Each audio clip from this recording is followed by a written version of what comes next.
Hello everybody, Element 12 here, and welcome to the second Sunday of MARTHMARCH.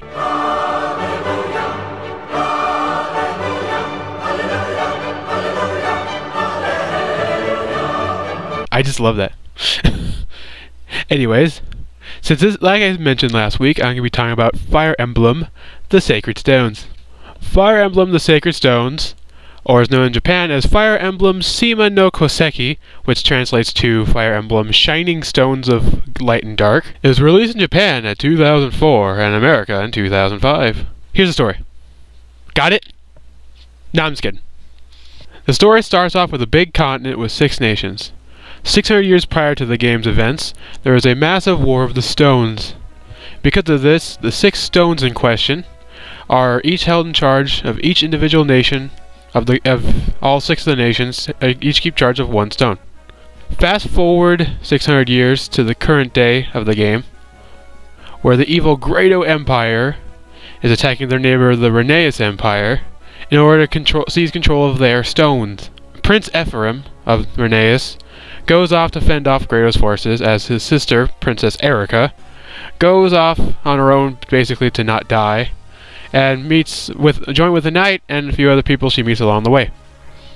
And then eventually they meet back together and they work together to defeat the evil of Grado. This game has a few differences from the previous game, from the first Fire Emblem game, or just called Fire Emblem.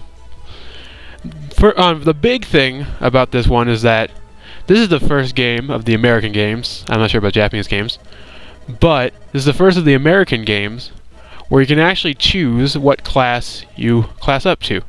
Each class has their own. Like in the last game, only like knights class up into generals. In this game, generals have the option, or in this game, knights have the option to class up into either generals or great knights. And same with like the Cavaliers. The Cavaliers last game only class up the paladins. In this game, they can choose between paladin and great knight. Little stuff like that, which adds a lot of more depth and more like diversity to more replay value. Another thing that's really fun about this game is that it starts the trainee classes, which are these really weak classes that once they hit level 10, they can reclass into a regular class, which is kind of, at first you don't think that's very good, but once you get them, they're actually really high leveled units, some of the best you're going to get in your team.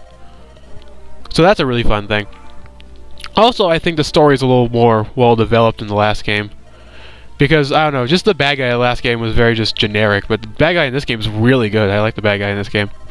Also, a big thing about this game is they introduce Magnaketes, I hope I'm pronouncing that right, which are the dragons. Which you get one dragon named Mirth, spelled really weird, and she can basically turn into a dragon and wreck shit up, essentially. But the big drawback with her is she has a stone that she uses to turn her dragon form that only has 50 uses.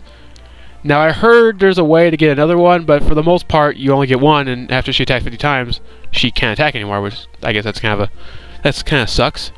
Some bad sides of the game, I don't know.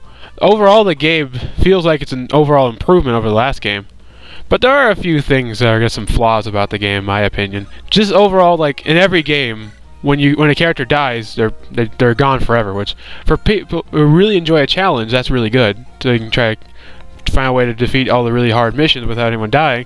But for the people who are a little more like, I guess, laid back and like just want a more relaxed, don't really care about challenge, just want to have fun, they might not really get thrilled about that for a while. It's all about the challenge, really. The big thing that I think was the reason why this one wasn't as successful as the last one is that overall a lot of the graphics were the same, but like a lot of the units have like the same basically sprites as they did in the last like 2 games, the one that didn't come to America and the one that did.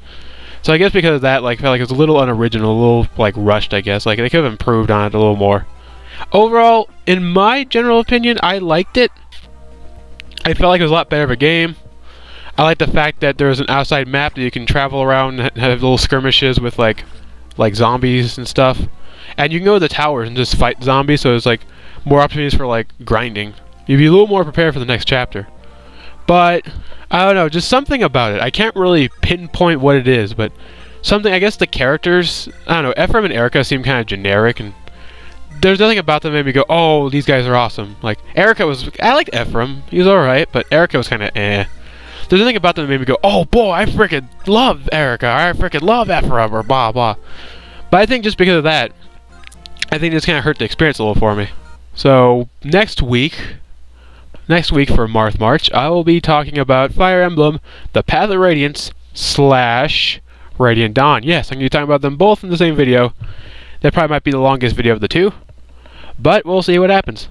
So until next time, this is Element 12 signing off, and can't wait to see you guys next week on day 3 of MARTHMARCH.